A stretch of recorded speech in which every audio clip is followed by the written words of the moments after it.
Happy Lord's Day everyone! Welcome po sa ating online worship celebration.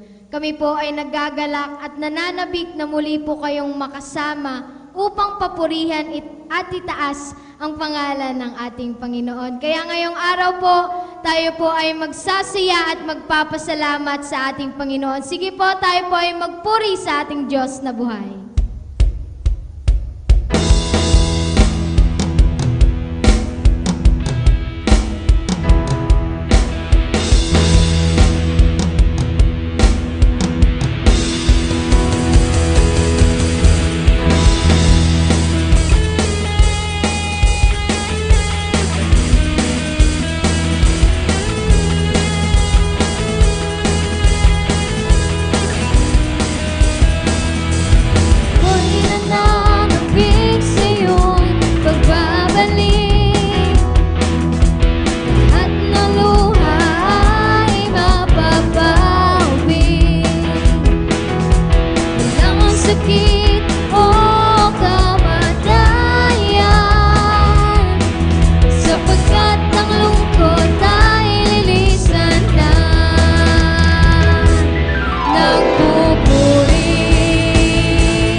pagsamba sa ating Panginoon. Hallelujah.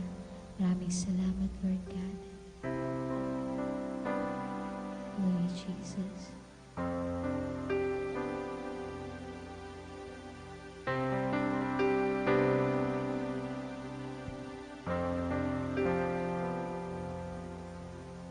Ikaw ay mabuti bawat sandali sa habang buhay ay mananatili, hindi mababawi o may kukubuling maging sa dilim ng gabi. Sandigan matibay ang iyong pangako, lakas at pag-asa ng aming puso. Hindi na mabilang pagkakataon, patunay ng katapatan mo sa dalamhati at sa kabiguan, sa pagluha ng pusong nasugat na, sa pagsubok na iyong pinahihintulutan. Salamat, Panginoon. Salamat.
Dumako naman po tayo sa ating communion. Sabi po sa Juan, Kabanata 6, Talata 51, Ako nga ang tinapay na nagbibigay buhay, na bumaba mula sa langit, mabubuhay magpakailanman. Ang sinumang kumain ng tinapay na ito, at ang tinapay ay ang aking katawan na ibibigay ko upang mabuhay ang sangkatauhan. Manalangin po tayo. Panginoong Hesus, maraming salamat sa panibagong buhay. Your death on the cross has brought life upon us. Ang tinapay at sarong ito ay simbolo ng iyong dakilang pag-ibig.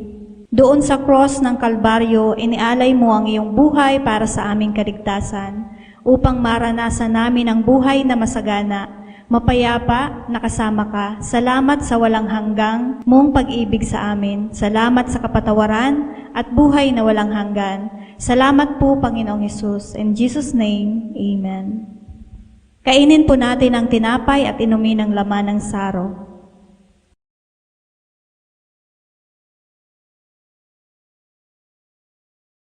Dumako naman po tayo sa ating pagbibigay.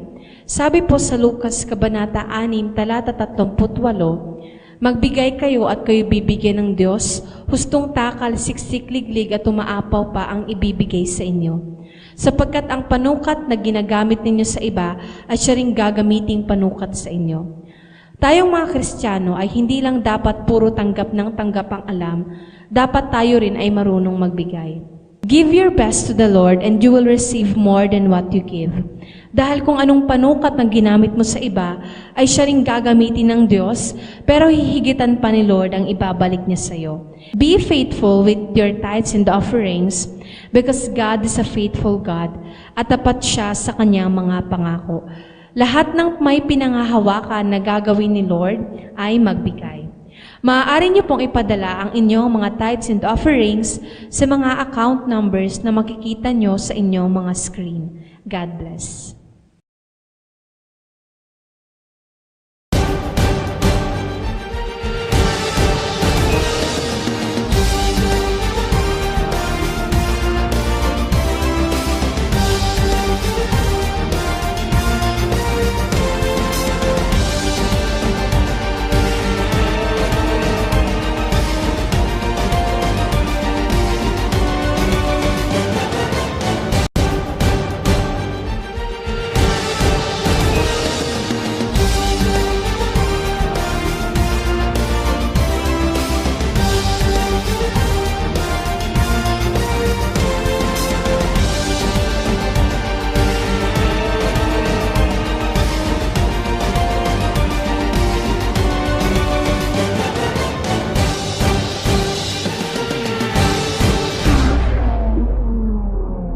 Happy Lord's Day po sa ating lahat, mga kapatid sa Panginoon.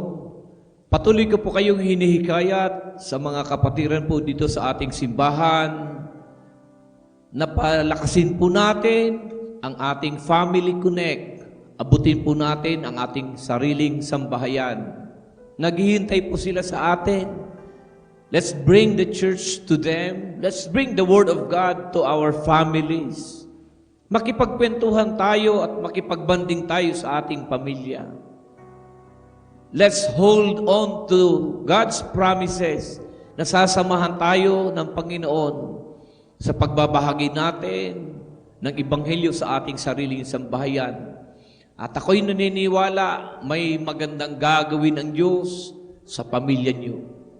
Kaya hinihikayat ko pong lahat, mga kapatid sa Panginoon, palakasin po natin ang ating Family Connect.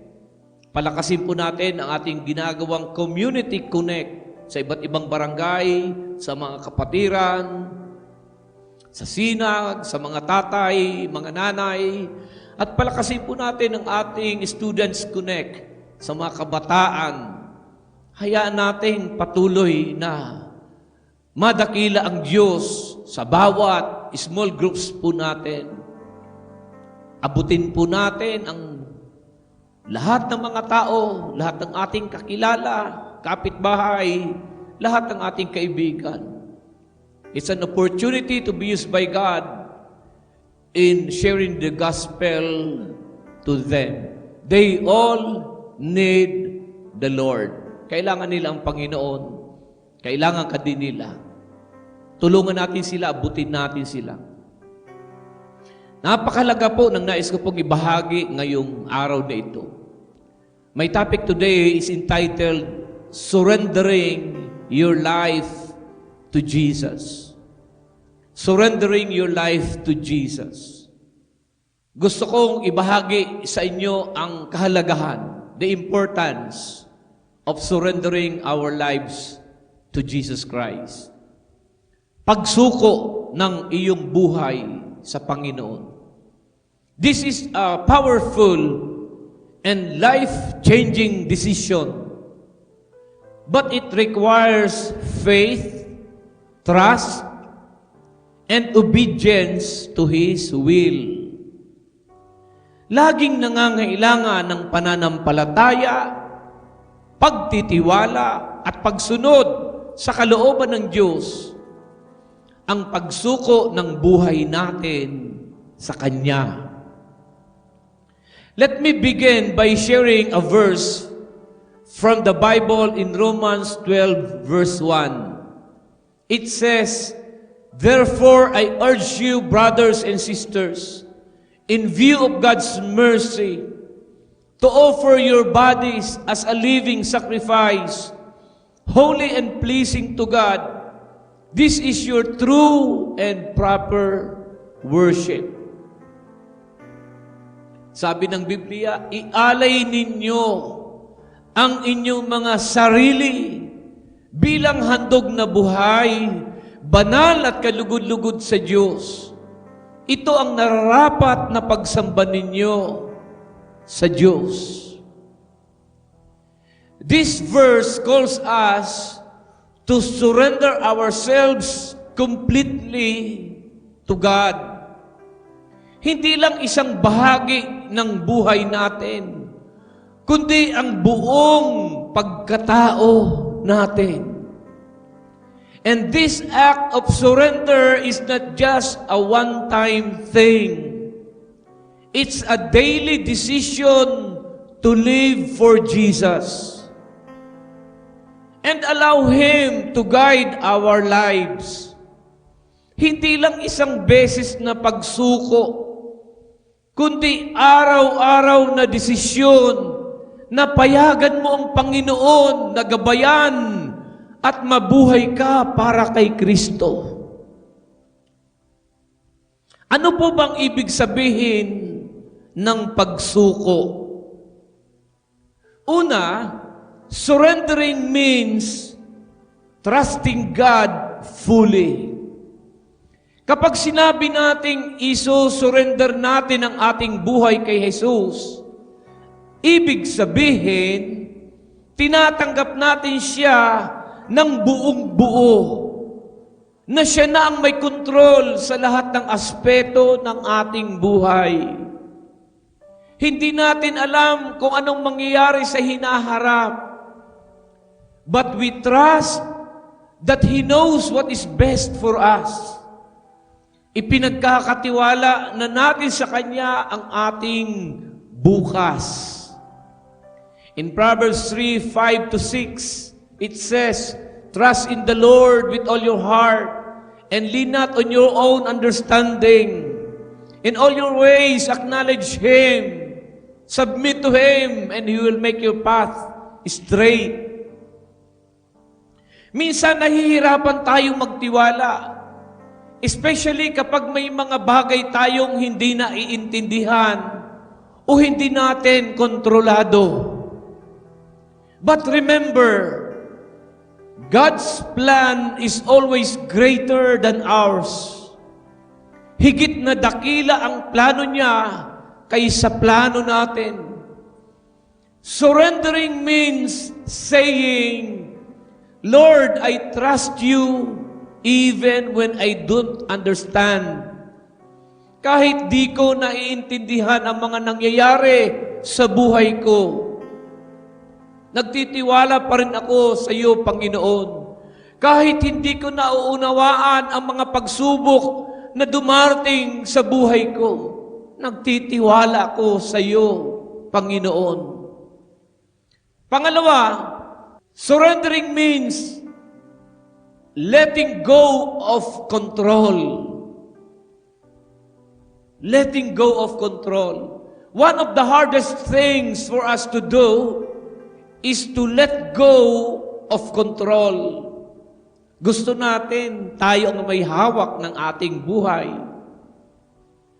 Gusto natin tayo ang may hawak ng ating mga desisyon na gagawin.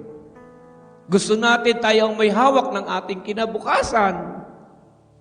Ngunit ang pagsuko ng buhay sa Panginoon ay nagsasabing, "Bahala ka na, Panginoon, sa iyo na lahat ng buhay ko. Sa iyo na lahat ng desisyon ko at future ko." Jesus is inviting us to lay down everything at His feet. In Matthew 11:28, Jesus said, "Come to me, all of you who are weary and burdened, and I will give you rest." Jesus doesn't want us to carry the heavy load alone. Gusto ng Panginoon, huwag nating pasanin ng mag-isa yung mga kabigatan sa buhay. He wants us to take over the burdens we cannot bear. Ayaw ng Diyos na mag-isa mong pinapasan ang mga problema mo. Nais niyang tulungan tayo, lalo na sa mga mabibigat na sitwasyon na parang hindi na natin kaya. Pero kailangan nating magdesisyon to let go of our own control and trust Him to lead us. Pass the ball to Jesus. Siya na ang payagan nating humawak ng lahat. Sa Kanya mo na ipinapasa ang manibela. Siya na ang magkontrol at manguna sa ating mga buhay. Pangatlo, surrendering means obeying His will. Pagsunod sa Kanyang kalooban. When we surrender our lives to Jesus, we are choosing to live according to His will. Handa ka nang sumunod sa kalooban niya. Sabi nga ng panalangin, not my will, but let your will be done. Siya na ang Lord and Master ng ating buhay. Hindi lang basta sinasabi na, Lord, I surrender. But we must also live out what He desires for us. It is about being obedient kahit mahirap. Anong utos ng Diyos ang sa tingin mo ay mahirap? Kung tunay kang nagsuko ng buhay mo sa Kanya, kahit mahirap na pagsunod ay magagawa mo because you want to please God sa buhay mo. Mahirap iwanan ang bisyo. Mahirap iwanan yung mga barkada, mga wrong people sa buhay mo. Hindi ko naman po nila lahat. May mga right people na barkada at mayroong mga wrong people. Yung mga wrong people nagdadala sa iyo sa kasalanan, sa pagko-compromise, palayo sa Diyos. Mahirap silang iwanan ang mga bisyo natin, mga wrong people sa buhay natin. Mahirap iwanan ang mga nakasanayan na nating maling gawain na in-enjoy mo ng matagal. Pero dahil ang Panginoong Hesukristo na ang master ng buhay mo, siya na yung Panginoon mo at master ng buhay mo, tatalikuran mo ang lahat ng ito. Ang lahat ng mga maling bisyo, lahat ng mga kasalanang alam mo, tatalikuran mo. In Luke 9:23, Jesus said, whoever wants to be my disciples must deny themselves and take up their cross daily and follow me. Obedience is a sign of true surrender. Pagsunod ang tunay na tanda ng taong sumuko. Sumuko ka na? Sumuko ka na ba sa Panginoon? This means kahit may mga temptations or struggles, we choose to follow Jesus. We choose to follow His commands and way. We choose to follow His commands and His way of life. Sadyang may mga iiwanan kang kasalanan. Sadyang may mga tatanggihan ka sa buhay. Mga maling lugar na hindi mo napupuntahan. Mga maling tao na hindi mo nasasamahan. Maling pamumuhay, maling bisyo na iyo nang titigilan. Mga kasalanang alam mo na iyo nang kamumuhian. Pang-apat, surrendering means acknowledging His Lordship. When we surrender our lives to Jesus, we are acknowledging that He is not just our Savior, but He is also our Lord. Pagkilala sa Kanya, hindi lang tagapagligtas, kundi Panginoon ng ating buhay. This means recognizing His authority in every area of our lives. Sa trabaho, sa pamilya, sa relasyon, at sa ating mga personal na desisyon. In Philippians 2:10-11, it says that at the name of Jesus, every knee should bow in heaven and on earth and under the earth, and every tongue acknowledge that Jesus Christ is Lord, to the glory of God the Father. Jesus is not just a part of our lives. He is the center of it all. Hindi lang siya kaparte ng ating buhay, kundi siya na ang sentro nito. Si Kristo na ang sentro ng buhay mo at buhay ko. And when we surrender, we allow Him to take the throne of our hearts and guide us in every decision we make. Hindi na tayo ang hari ng ating mga sarili. Si Lord na ang hari at nakaupo sa trono ng ating mga puso. Kaya lahat ng aspeto ng buhay natin, kahit sa ating pananamit, sa mga lugar na ating pinupuntahan, sa mga taong ating sinasamahan, ang Diyos bang naluluwalhati? Sa mga uso-uso, gagawin mo lang kung ang Diyos ang malulugod sa uso-uso na sinasabi mo. We serve to please God. Siya ang master, siya ang masusunod. Mga kapatid sa Panginoon, surrendering our life to Jesus is not always easy. It requires us to trust, let go of control, be obedient, and acknowledge His Lordship. Hindi madali ang pagsuko ng buhay sa ating Panginoong Diyos.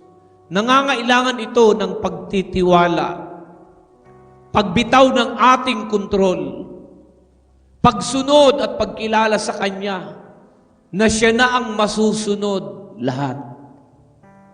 The beauty of surrendering is that we are placing ourselves in the hands of the one who loves us unconditionally and has the best plans for us. Inilalagay natin ang ating mga sarili sa kamay ng Diyos na nagmamahal sa atin ng walang kondisyon at may dakilang plano sa ating mga buhay. Let us remember, as we surrender our lives to Jesus, He will lead us, He will protect us, and He will provide for us in ways we cannot even imagine. Ang Panginoon ang bahalang manguna, siya ang mag-iingat at magpo-provide sa atin ng mga pagpapalang ating kailangan. Hinihikayat ko po kayong lahat. Tanungin natin ang ating mga sarili. Ako ba tunay nang nagsuko ng aking buhay sa Panginoon? Siya na ba ang totoong nasusunod sa buhay ko? Ano pa po ba ang humahadlang sa iyo? Ang pagsuko ng buhay sa Diyos ay walang katalo-talo. Kapag nagsuko ka, panalo ka. Tayo po'y manalangin. Lord, we surrender our lives to You today. We trust that you are in control and that your plan for us is good. Help us to obey your will, to follow you, and to acknowledge you as our Lord over every area of our lives. In Jesus' name, amen. May God bless you as you choose to surrender your life to Him today. Araw-araw tayong magsuko ng buhay, araw-araw tayong maglingkod. Palapakan natin ang ating Panginoon. Magsitayo, itaas ang mga kamay at ako'y nagdideklara. Ang kapayapaan ng Panginoon ay sumaating lahat. Ang panatag na puso, ang matiwasay na pag-iisip. Ang masayang kalooban at malakas sa pangangatawan, ang pinagpalang buhay at kabuhayan ay dumaloy sa iyo at sa iyong sambahayan. Pakaingatan ka ng Diyos sa isang buong linggong darating at ang kapayapaan niyang maghari sa atin. Tanggapin natin lahat ito sa pangalan ng Ama at ng Anak at ng Espiritu Santo. Lahat ay magsabi ng Amen. Happy Lord's Day! Happy Lord's Day!